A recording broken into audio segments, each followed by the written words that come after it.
Hello everyone and welcome back to the Chimney channel. In today's video we've got quite an interesting and juicy topic to be talking about. I've been thinking about doing a video on this for a while. It's a bit of a deep one, but I think it's going to be really well worth it. So to begin with, when are changes not changes at all?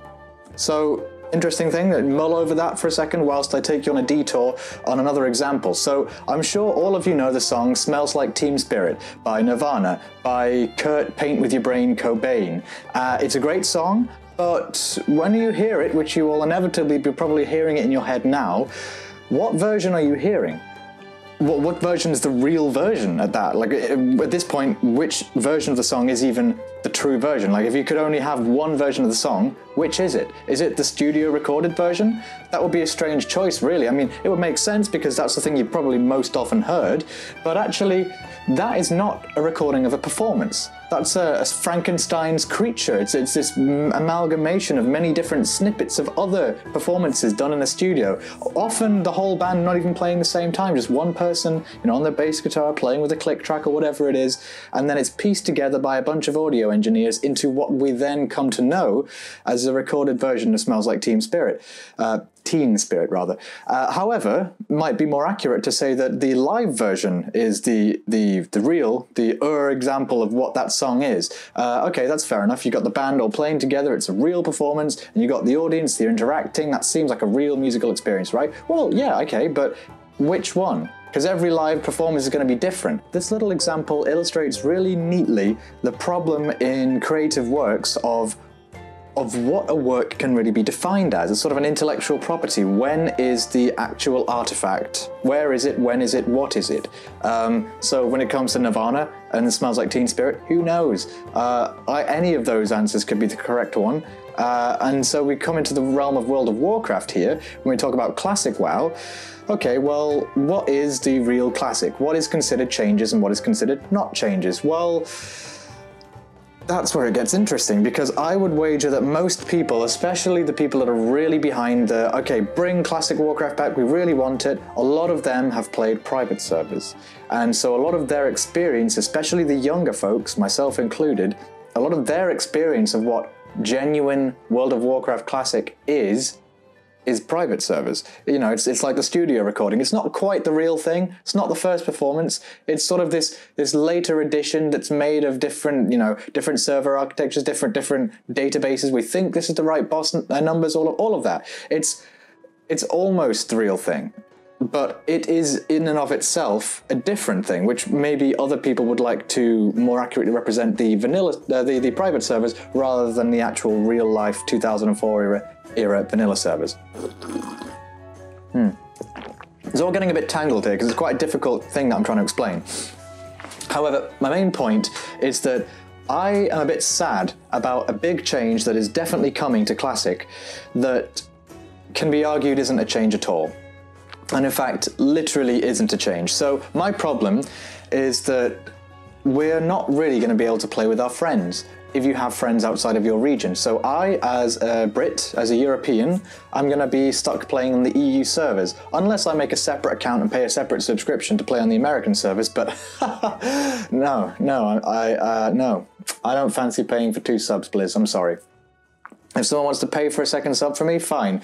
Also, I'm not going to be able to play in the same time zone as everyone else, so it just gets very complicated. So the problem is, a lot of my friends are American. A lot of the content creators I know I'd like to play with, a lot of my viewers even that would like to play with me are American. Or, Oceanic or whatever it would be, and I'm going to be region locked and not able to play on the same servers as them, and that's really sad. I'm actually not going to be able to experience Asmongold making a server melt, like literally catch fire because of how many people are going to be trying to log onto the same world as he is. I'll never get to experience that. That's a shame. I suppose it means that there's another pool of European servers that don't have huge streamers, not as huge as American streamers, so yeah, that might be a good thing for me. Okay, great, but I would like to play with Americans, and actually, I'd like to play with Chinese people, and I'll go ahead and say it. I spoke about this with Dokken. He's a WoW streamer. I did an interview with him. I'll link it in the description. I mentioned that I had a couple of times whilst I was playing on Nostalrius and Light's Hope where I was questing in the world. I remember this one time in Silverpine Forest. I was on my undead rogue, getting some quest mobs, and I was struggling to get some tags. So I teamed up with this guy, Xiao something or other, you know, Chinese dude. He couldn't really speak English. Obviously tried to speak to me in Chinese, and all I saw was an empty speech bubble. That's really annoying. But he tried to put in some Roman, you know, Latin alphabet characters and tried to communicate with me through very broken English. But it was really quite adorable. He was like a little puppy. He followed me around for a while afterwards because, you know, we worked together to get some tags, and I was nice to him, and we had a good time together. It was very heartwarming, actually. Obviously, there's countless examples of great interactions with people from other regions, especially America, where obviously the language barrier is not a problem. But I wanted to highlight that time where a couple of times where I've done some questing and done some killing of mobs with Chinese players, that it's been like, oh, these two communities, because obviously Chinese players generally are considered gold farmers and all of that, and because of the language communication barriers, a lot of animosity between the English-speaking and Chinese-speaking communities. But there are great people that are playing in China as well.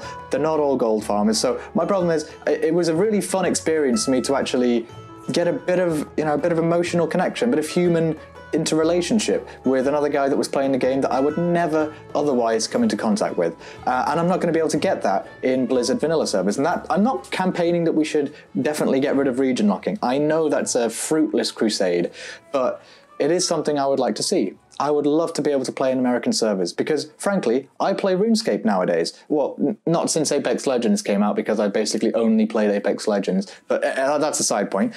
RuneScape is also an MMO, and it's also in various servers, like various locations. You've got American servers, you've got European servers, you've got Australian servers. I can jump onto whichever one of those I want, no problem. And that doesn't seem to be any legal problems. Some people think the region locking NA and EU is because of laws, but somehow RuneScape's able to get around it. I don't think necessarily that Warcraft should. I'm not campaigning for that, but I'm just upset because I'd love to go and play on servers with Def Camp, Melderon, Cargos, all of these people that I've really sort of gotten to know and gotten to enjoy, and many of you who I'm sure are watching this in, or rather outside of Europe, I'd like to play with you too, and yet we're not going to be able to. And that was really one of the highlights for me for the entire Nostalrius experience, all of the Light's Hope stuff. It was the fact that this worldwide community of people that understood the importance and the beauty in a game like World of Warcraft, and in the world of it, and in the community interaction, all of those wonderful things.